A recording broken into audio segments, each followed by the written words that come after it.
Hi Sue, I was wondering, would you tell me what it was like growing up in Walsall? Yeah, I think I've got really fond memories of growing up in Walsall. I was one of 6, so I came from a really large family. We didn't have much. I remember wonderful summers where we go over to Reedswood Baths, and obviously the beautiful park is still there, Reedswood Park, and we'd go swimming in the Lido, come out of the pool and we'd have a bottle of tea and our sandwiches, probably just white bread with some margarine and either red sauce or brown sauce is what you called it. We weren't so posh that we called it ketchup, it was just red sauce. And those were glorious hazy days coming out of that pool. I can still feel the sun beating on me. My very first memory as a child was being pushed around the Arboretum, seeing wonderful illumination. I'm quite interested to know about your first job. Oh right, okay. What was your first job?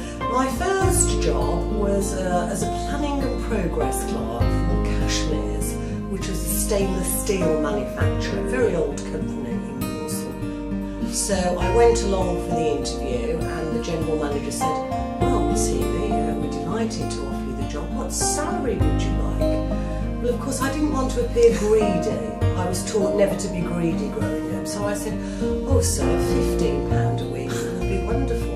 And the general manager turned around and said, "And that is the salary, Miss Healy. Welcome to Cashmere's." So it took me 12 months to catch up to the salary that I should have been on.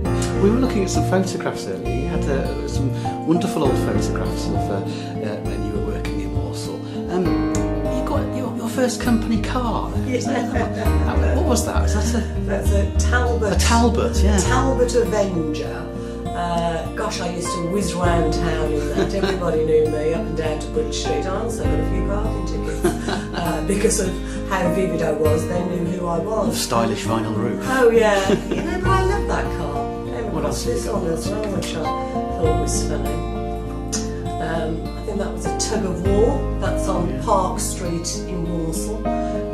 Obviously not the Park Street that we know today, but nevertheless Park Street's still a fabulous place.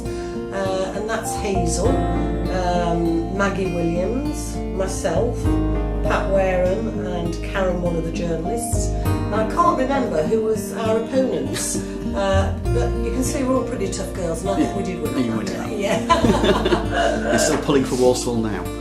Very much pulling for Walsall. Probably pulling more than I've ever pulled for Walsall, because we need to pull it back to where it was. Not that you can ever go back, but we need to take what was good about Walsall, bring it into the future, and we need that long-term vision, which sadly I believe we've been lacking. And hopefully when elected, that's something I'm going to be pushing to do, put some pride and passion back in the place.